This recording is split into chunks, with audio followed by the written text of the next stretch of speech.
தற்போது கிடைத்திருக்கக்கூடிய அண்மை செய்தி, ஐநா பாதுகாப்பு குழுவில் உள்ள நாடுகளுக்கு மத்திய அரசு விளக்கம் அளித்திருக்கிறது. ஆபரேஷன் சிந்தூர் தொடர்பாக இந்த குழுவில் உள்ள நாடுகளுக்கு மத்திய அரசு விளக்கம் அளித்திருக்கக்கூடிய அண்மை செய்திகளை பார்த்து வருகிறோம். விவரங்களோடு இணைகிறார் எமது செய்தியாளர் வெங்கட்ரமணன். அவரிடம் பேசலாம். வணக்கம் வெங்கட்ரமணன், விவரங்கள்.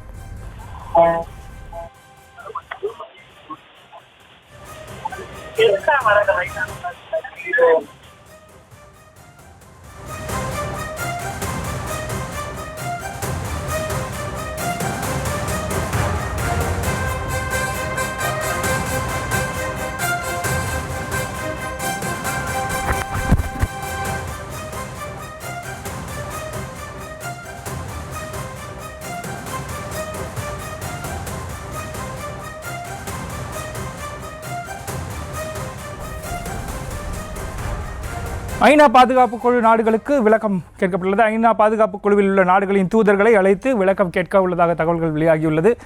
ஆபரேஷன் சிந்தூர் தாக்குதல் தொடர்பான பன்னாட்டு தூதர்களிடம் இந்தியா விளக்கம் கேட்க உள்ளதாக தகவல்கள் வெளியாகியுள்ளது. பாகிஸ்தான் தீவிர முகாம்கள் மீது தாக்குதல் நடத்தப்பட்ட நிலையில் பாகிஸ்தான் வெளியுறவு ஐநா பாதுகாப்பு குழு நாடுகளுக்கு விளக்கம் கேட்பதாக தற்போது முடிவெடுக்கப்பட்டுள்ளது.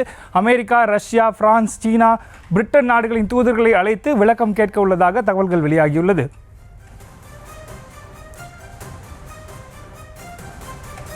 இது குறித்த கூடுதல் விவரங்களோடு இணைகிறார் நம்ம செய்தியாளர் வெங்கட்ரமணன்.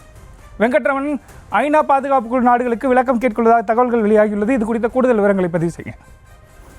வணக்கம். பஹல்காம் தாக்குதலுக்கு இந்தியா ஆபரேஷன் சிந்தூர் என்ற பெயரில் தக்க பதிலடியை பாகிஸ்தானுக்கு கொடுத்திருக்கிறது. குறிப்பாக 9 தீவிரவாத முகாம்கள் மீது இந்திய ராணுவம் தாக்குதல் நடத்தியிருக்கிறது. இந்நிலையில் இந்த ஆபரேஷன் சிந்தூர் தொடர்பாக ஐநா பாதுகாப்பு குழுவில் உள்ள நாடுகளின் தூதர்களை அழைத்து இந்திய அரசு விளக்கம் என்பது அளித்திருக்கிறது. குறிப்பாக ஆபரேஷன் சிந்தூருக்கு தொடர்பாக இந்திய அரசு என்னென்ன மாதிரியான நடவடிக்கைகளை மேற்கொண்டிருக்கிறது, குறிப்பாக இந்த ஜம்மு காஷ்மீரில் எல்லைகள்ல பாதுகாப்பு எவ்வாறு இருக்கிறது, மற்ற உலக நாடுகள் இதனை எப்படி உற்று கவனிக்கிறது, தற்போதைய சூழல் என்ன என்பது குறித்து, இந்த போர் எப்படி நடைபெற்றது என்பது குறித்தான விளக்கங்களை ஐநா பாதுகாப்பில் உள்ள நாடுகளுக்கு மத்திய அரசு என்பது விளக்கி இருக்கிறது.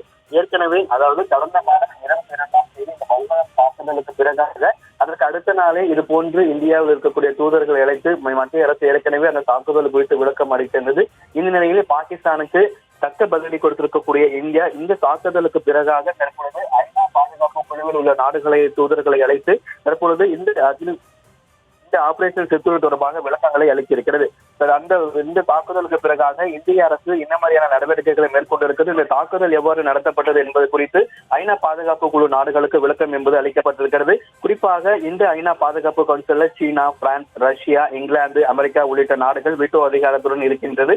இந்த ஐநா பாதுகாப்பு குழுவில் உள்ள நாடுகளை அழைத்து ஆபரேஷன் சிந்தூர் தொடர்பாக இந்திய அரசு எது போன்று இந்த தாக்குதலை நடத்தியது, தாக்குதலுக்கு பிறகாக இந்திய அரசு பாதுகாப்பு ரீதியாக முப்படைகளுக்கும் எது போன்று செயல்பட்டு வருகிறது உள்ளிட்ட விவரங்களை ஐநா பாதுகாப்பு குழுவுக்கு தற்பொழுது இந்திய மத்திய அரசு விளக்கத்தை அளித்திருக்கிறது.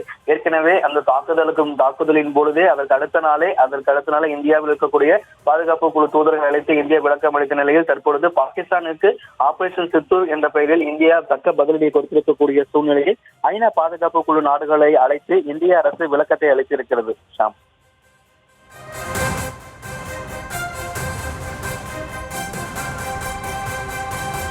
வெங்கட்ரமன், இந்திய தரப்பில் ஐநா பாதுகாப்பு குழு நாடுகள் தூதர்களை அழைச்சு விளக்கம் அளிக்க இருக்கிறதா ஒரு தகவல்களை நீங்கள் குறிப்பிட்டிருந்தீங்க.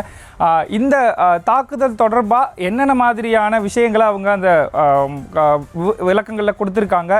இன்னும் இந்தியா தரப்பிலிருந்து இதுக்கான விளக்கமாக என்ன முழுமையான விளக்கம் எதுவும் நமக்கு வெளியாகியிருக்கா?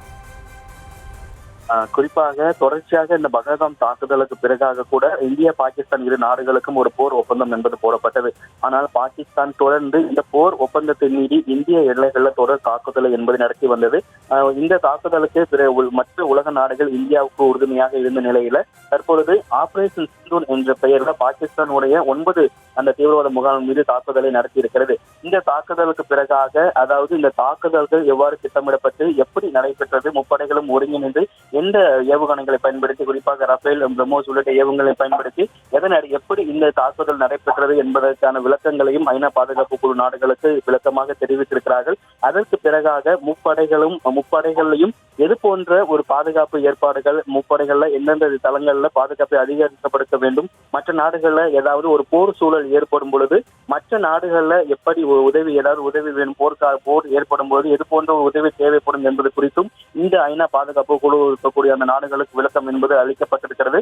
ஒருவேளை பாகிஸ்தான் பதிலுக்கு போர் கொடுக்கும் பொழுது மற்ற நாடுகளுடைய பார்வை எப்படி இருக்கிறது? ஏற்கனவே இதற்கு ஐநா கடும் கண்டனம் தெரிவித்திருக்கக்கூடிய சூழ்நிலையில் இந்தியா பாகிஸ்தான் இந்த தாக்குதலை, பாகிஸ்தான் மீது இந்தியா நடத்தியிருக்கக்கூடிய இந்த தாக்குதலை மற்ற உலக நாடுகள் உன்னிப்பாக கவனித்து வரக்கூடிய சூழ்நிலையில் ஐநா பாதுகாப்பு குழு இருக்கக்கூடிய தூதர்களை அழைத்து மத்திய அரசு முன்னதாக விளக்கத்தை கொடுத்திருக்கிறார்கள். ஒருவேளை பாகிஸ்தான் பதிலடிக்கு போர் கொண்டு வரும் பொழுது அதனை இந்தியா எவ்வாறு கையாளுவதற்கு தயாராக இருக்கிறதா என்பதற்கான விளக்கமும் கொடுக்கப்பட்டிருக்கிறது. ஒருவேளை மற்ற நாடுகளிடம் உதவி தேவைப்படும் பொழுது அதற்கு முன்னதாகவே இந்த ஐநா பாதுகாப்பு குழு நாடுகளுக்கு மத்திய அரசு முன்னதாக தாமாக முன்வந்து ஒரு விளக்கத்தை கொடுத்திருக்கிறது.